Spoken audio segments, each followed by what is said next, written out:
रात का वक्त था। गुड़िया अपने घोंसले में बैठी सूखा दाना खा रही थी, जबकि उसकी बड़ी बहन बड़े मज़े से स्वादिष्ट पकवान खा रही थी। गुड़िया, देखो मम्मा ने आज मेरे लिए कितना स्वादिष्ट भोजन बनाया है, लेकिन तुम्हें आज फिर सूखा दाना ही मिला। हाँ, क्योंकि मम्मा मुझसे नाराज थी। आज मुझसे कोई कपड़ा नहीं बिका। मैंने जंगल में बहुत कोशिश की, लेकिन किसी पक्षी ने भी मुझसे कपड़े नहीं खरीदे, जिस कारण मम्मा बहुत नाराज थी। उन्होंने मुझे खाने के लिए सूखा दाना दिया है। खाओ सूखा दाना। सूखा दाना तो मेरे हलक से नीचे ही नहीं जाता।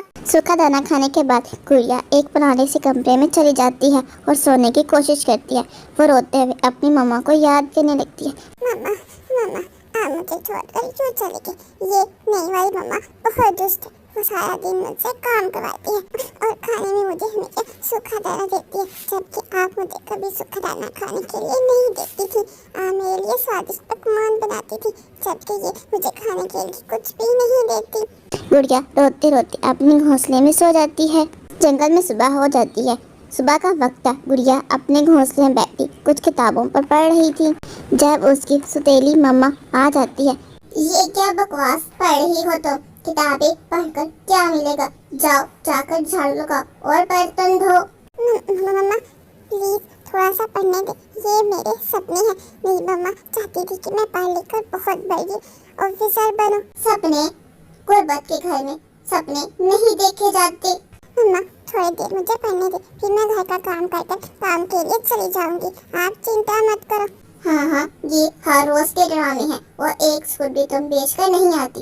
अगर आज तुमने एक सूट भी ना बेचा तो घर आने की जहमत मत करना। फिर गोरी चिड़िया आगे बढ़ती है और गुड़िया की किताबें छीनकर बाहर ले जाती है। मम्मा प्लीज मेरी किताबें मुझे वापस दे दे। मैं सारे काम कर दूंगी। आज के बाद आपको मुझसे कोई शिकायत नहीं होगी। जी गुड़िया जल्दी से अपनी मम्मा के पीछे जाती है। गोरी चिड़िया शहर में जाकर किताबों को आग लगा देती है।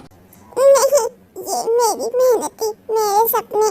कालू कौवा दूर पेड़ पर बैठा ये सब कुछ देख रहा था। खड़ा होकर हंसने लगता है। अच्छी माँ है, सपनों को आग लगा दी, हकीकत दिखा दी। अब रोना धोना बंद करो और जंगल में जाकर कपड़े बेचो। अगर आज तुमने एक सूट भी ना बेचा तो इस घर में आने की जहमत मत करना। फिर गुड़िया रोते हुए कपड़ों की टोकरी उठाती है और जंगल में बेचने के लिए चली जाती है। गुड़िया एक पेड़ के नीचे बैठकर कपड़े बेचने लगती है। तभी वहाँ जग्गू कौवा आ जाता है। जग्गू कौवा गुड़िया को बहुत ज्यादा परेशान करने लगता है। गुड़िया तुम आज फिर जंगल में कपड़े बेच रही हो। ये कपड़े बहुत गंदे हैं। जंगल का कोई भी पक्षी ये नहीं खरीदेगा। जग्गू तुम मुझे तंग मत करो, यहाँ से जाओ, मुझे कपड़े बेचने दो। आज मुझे ये कपड़े बेचकर घर जाना है।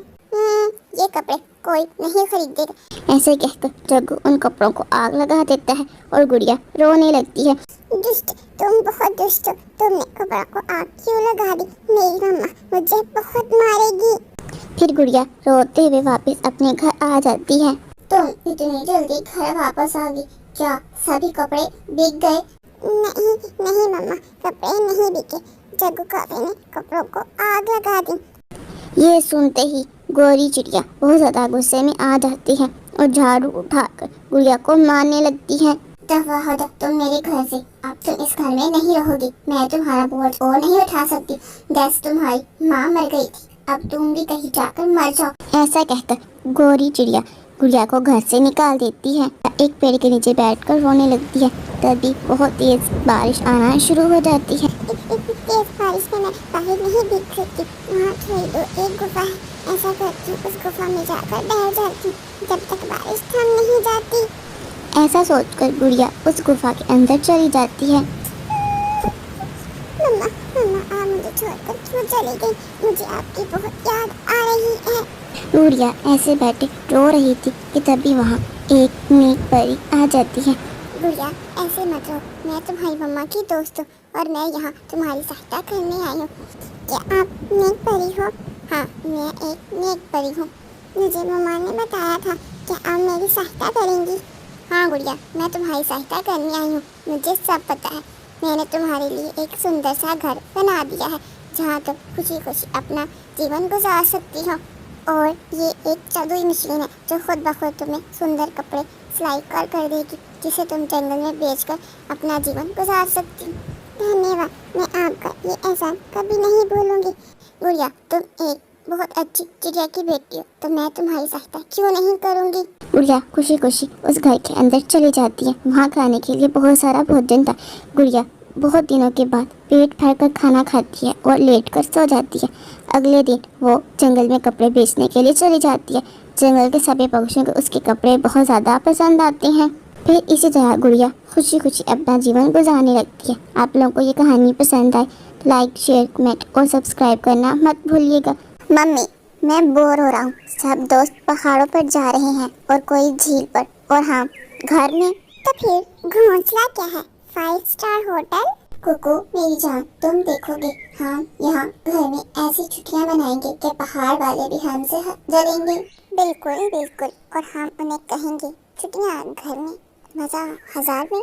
फिर पापा जीरा दरख्तों की शाखों में रस्सियाँ बांधकर एक छोटा सा कैंप टेंट लगाने लगते हैं।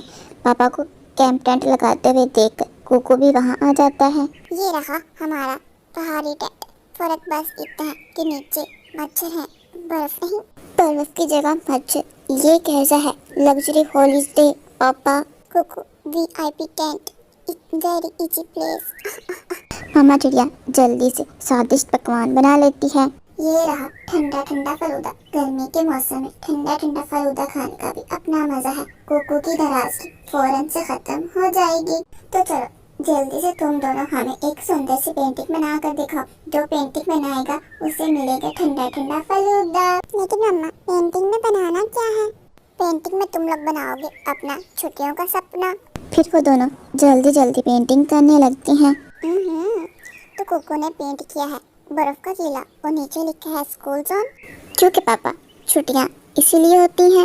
और गुड़िया, तुमने कितनी सुंदर पेंटिंग की है। मुझे विश्वास नहीं आता कि तुम इतनी सुंदर पेंटिंग करती हो। अच्छा बस बस बस, पेंटिंग बहुत हो गई। अब शाम होने वाली है, अब है स्टोरी और फन टाइम। फिर वो सब जल्दी से कूल टेंट के अंदर चले जाते हैं।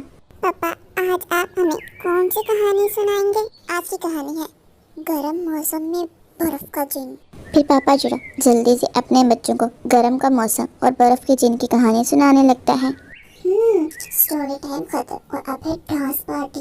पक्का हिलाओ, खुशियाँ खिलाओ। ये मम्मा, ये छुट्टियाँ तो असल में कूल हैं, कूल। पापा आप सही कहते हैं। असल छुट्टियाँ वो होती हैं जो दिल से मनाई जाती। हाँ बच्चों, अगर फैमिली साथ हो तो हर घोंसला हेवन लगता है। ओहो पार्टी ऑन, छुट्टियाँ घर में भी।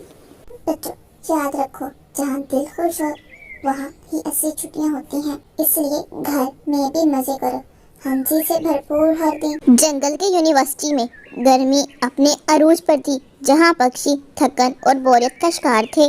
वहाँ रहते थे 3 दोस्त। मिट्ठू नौजवान तोता, जल्दी पुरजोश हो जाने वाला हकीकत पसंद तोता जो हर काम में फायदा देखता। बेबो चिड़िया, प्रैक्टिकल और वेरी क्रिएटिव। कालू कौवा, जो निहायत रहमदिल और सब पक्षियों की सहायता करने वाला तजर्बेकार परिंदा। वहाँ बेबो चिड़िया अपने दोस्तों को यूनिवर्सिटी में ढूंढ रही थी। बेबो चिड़िया को अपने दोस्त एक पेड़ के नीचे बैठे हुए नजर आते हैं। बेबो चिड़िया जल्दी से अपने दोस्तों के पास जाती है। तुम दोनों यहाँ बैठे हुए हो और मैं तुम दोनों को पूरी यूनिवर्सिटी में ढूंढ कर आई हूँ। बेबो, आज यूनिवर्सिटी में बहुत गर्मी है।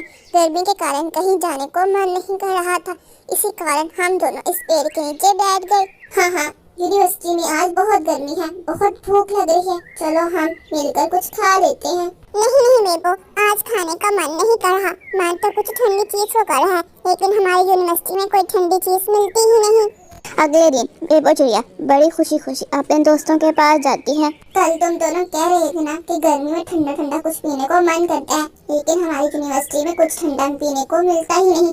मैं सोच रही थी क्यों ना हम यूनिवर्सिटी में नींबू पानी का स्टॉल लगा लें। नींबू पानी? बेबो, मैंने अपने जीवन में कभी नींबू पानी के बारे में नहीं सुना। क्या वो स्वादिष्ट होता है? हाँ मिठू, गर्मियों में नींबू पानी बहुत स्वादिष्ट लगता है। जब मैं छोटी थी तो मेरी मम्मा गर्मियों में मुझे नींबू पानी बना कर देती थी। मुझे नींबू पानी पीना बहुत पसंद था। बेबो, ये तो बहुत अच्छा है। नींबू पानी वाला स्टॉल लगा लो, कुछ क्रिएटिव बिजनेस लगाओ, कुछ मजा।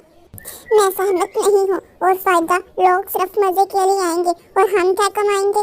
मिट्टू की बात सुनकर सभी पक्षी खामोश हो जाते हैं। वाइब बनाने का होता है, कभी कभी फायदा सिर्फ पैसे का नहीं होता मिठू। ठीक है बेबो, अगर तुमने सोच लिया तो मैं तुम्हारी सहायता जरूर करूँगा। मुझे पता है कि हमें ताज़ा और अच्छे नींबू कहाँ से मिलेंगे। मैं तुम्हें नींबू ढूंढ कर ला देता हूँ। मिठू, ये तो वाकई में बहुत अच्छा हो जाएगा। तुम जाकर नींबू ढूंढ लो, मैं स्टॉल लगाने की तैयारी करती हूँ। मिठू जल्दी से नींबू ढूंढने के लिए वहाँ से चला जाता है। मिठू जल्दी से ढेर सारे नींबू तोड़ लेता है। ये रही ताज़ा नींबू। इस नींबू से बनाएगी बेबो चिड़िया स्वादिष्ट और ठंडा ठंडा नींबू पानी। मिठू जल्दी से वो नींबू लेकर वापस यूनिवर्सिटी में आ जाता है। फिर बेबो चिड़िया यूनिवर्सिटी में नींबू पानी वाला स्टॉल खोल लेती है। बेबो चिड़िया, तुम यूनिवर्सिटी में क्या बेच रही हो? गुगलू कबूतर, ये नींबू पानी है, गर्मी का तोड़, ठंडा ठंडा नींबू पानी क्या तुम पियोगे? हाँ हाँ बेबो, एक गिलास तुम मुझे नींबू पानी पिला दो, मुझे वैसे भी बहुत गर्मी लग रही है। फिर बेबो चिड़िया एक गिलास नींबू पानी गुगलू कबूतर को दे देती है। गुगलू कबूतर बड़े मजे से नींबू पानी पीने लगता है। बेबो, ये जूस तो बहुत स्वादिष्ट था। आज से पहले मैंने इतना स्वादिष्ट जूस कभी नहीं पी। यूनिवर्सिटी के सभी पक्षियों को बेबो चिड़िया के पंखों से बना हुआ नींबू पानी बहुत ज्यादा पसंद आता है। वो बेबो चिड़िया के स्टोर पर आकर नींबू पानी पीते और बेबो चिड़िया के पंखों की तारीफ करते। एक दिन यूनिवर्सिटी का मौसम बदल जाता है। वो हर तरफ काली घटाएं छा जाती हैं और बारिश आना शुरू हो जाती है। नहीं, ऐसा नहीं हो सकता। बारिश के कारण चीनी सारी खराब हो गई है। अब मैं ज्यादा देर तक नींबू पानी नहीं बेच पाऊंगी। बेबो चिड़िया निराश होकर जल्दी से अपने दोस्त मिट्ठू के पास जाती है। मिट्ठू, बारिश के कारण मेरा स्टोर मुकम्मल तौर पर खराब हो गया है। 2 दिन में खत्म। एंथोसिज्म, बस यही था सारा। शायद मैंने ही एक झूठा ख्वाब दिखाया। चीनी चप चाप भीगी जैसे कि वो नींबू चटनी है। तभी वहाँ कालू कौवा भी आ जाता है। क्या हुआ, तुम दोनों इतना परेशान क्यों लग रहे हो? कालू यार, अब तुमसे क्या छुपाना। बारिश के कारण बेबो चिड़िया का स्टॉल खराब हो गया है और अब मैं शायद कभी अपना स्टॉल नहीं चला पाऊंगी। मैंने सोचा था कि सबकी सहायता करूंगी, लेकिन मैं कुछ नहीं कर पाई। बेबो, ये तो इतनी बड़ी बातें हैं। मेरे पास तुम्हारी समस्या का एक हल है। फिर कालू कौवा बेबो चिड़िया को एक छाता देता है और एक शहद की बोतल। बेबो, ये है तुम्हारी समस्या का समाधान। यह छाता तुम्हें बारिश से बचाएगा और ये शहद तुम चीनी की जगह इस्तेमाल कर सकती हो, जो तुम्हारे नींबू पानी को और स्वादिष्ट बना देगा।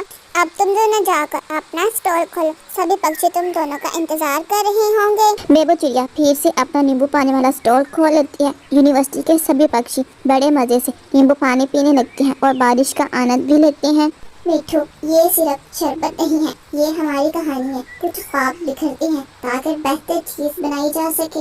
हाँ बेबो, गर्मी हो या बारिश, नींबू तराश हो या मीठी, अगर नीयत सच्ची हो तो शरबत हमेशा खास ही बनते हैं।